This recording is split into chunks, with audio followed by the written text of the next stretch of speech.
Pernah sadar gak sih lu friend, kalau pikiran itu gak selalu berjalan secara logis, apalagi saat emosi lagi tinggi, cemas, atau overthinking friend. Dan cara kita berpikir pun bisa jauh lebih rasional. Ya, kondisi ini sering banget bikin kita tenggelam dalam pikiran negatif friend. Nah, di video ini aku akan membahas secara lebih mendalam friend. Jadi coba dengerin sampai habis friend. Mungkin di video ini bisa membantu lu dapetin gambaran yang lebih utuh friend. Ya, sebelum masuk lebih jauh, ada dua istilah penting dalam psikologi friend yang perlu lu pahami, yaitu sensasi dan persepsi. Yang lebih singkatnya, sensasi itu semua hal dari luar yang kita tangkap oleh panca indera kita, seperti kayak udara dingin, suara bising, atau cahaya yang menyilaukan friend. Nah, semua rangsangan itu dikirim ke otak, lalu diolah jadi makna, dan proses memberi makna inilah yang disebut persepsi friend. Yang dimana cara lo memberi makna itulah yang akhirnya menentukan respon lo friend. Misalnya nih, lo ngerasa angin dingin, lalu lo bilang, wah dingin banget hari ini. Dan di waktu itu pun, terus lo pakai jaket friend. Dan dari situlah muncul rasa nyaman atau puas, karena lo merasa sudah mengambil tindakan yang tepat friend. Ya, itulah contoh sederhana hubungan antara sensasi dan persepsi. Tapi yang perlu dipahami, persepsi itu nggak berdiri sendiri friend. Banyak faktor yang mempengaruhinya friend. Mulai dari pola pikir, emosi, pengalaman hidup, sampai kepercayaan yang lu pegang. Jadi wajar aja kalau ada dua orang yang bisa melihat hal yang sama, tapi dengan respon dengan cara yang berbeda friend. Ya, misalnya orang yang terbiasa makanan di restoran cepat saji mungkin menganggap itu hal yang biasa friend. Tapi bagi orang yang jarang atau bahkan belum pernah, pengalaman itu bisa terasa spesial. Artinya, persepsi sangat dipengaruhi oleh latar belakang masing-masing friend. Dan oleh karena itu, sebelum lu menarik semua kesimpulan dari suatu kejadian, penting banget untuk melihat semua konteksnya friend. Saat pikiran kita selaras dengan realita, kita bisa menilai situasi dengan lebih objektif. Contohnya, ketika lo manggil teman, tapi dia gak merespon tuh friend. Dan mungkin saja dia memang gak dengar. Tapi ketika pikiran lagi gak sinkron dengan kenyataan, kita cenderung salah menafsirkan. Misalnya, lo langsung mikir kalau dia gak sengaja mengabaikan lo friend. Dan dari situ muncullah pikiran negatif yang sebenarnya belum tentu benar friend.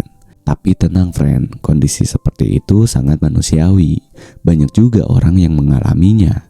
Dan kabar baiknya, pola pikir negatif itu punya pola tertentu dan bisa dikenali friend. Dan disinilah akan dibahas 3 pola negatif thinking yang paling umum friend. Pola pertama adalah generalisasi berlebihan atau pukul rata. Ini terjadi saat satu kejadian dianggap mewakili semuanya friend. Misalnya nih, sekali gagal saat public speaking, lu langsung berpikir kalau lu akan selalu gagal dan gak akan pernah bisa friend. Atau ketika bisnis pertama lu gagal, lalu lu menyimpulkan bahwa lo memang gak cocok berbisnis. Ya, kata-kata seperti selalu atau gak pernah sering muncul dalam pola ini. Tapi padahal kenyataannya belum tentu seperti itu friend. Dan pola kedua adalah langsung menarik kesimpulan tanpa bukti friend. Ya, ini biasanya berupa asumsi tentang apa yang orang lain pikirkan atau prediksi negatif tentang masa depan friend. Contohnya, saat temen lu gak merespon, lo langsung yakin dia gak suka sama lu. Padahal lu gak benar-benar tahu apa yang terjadi friend.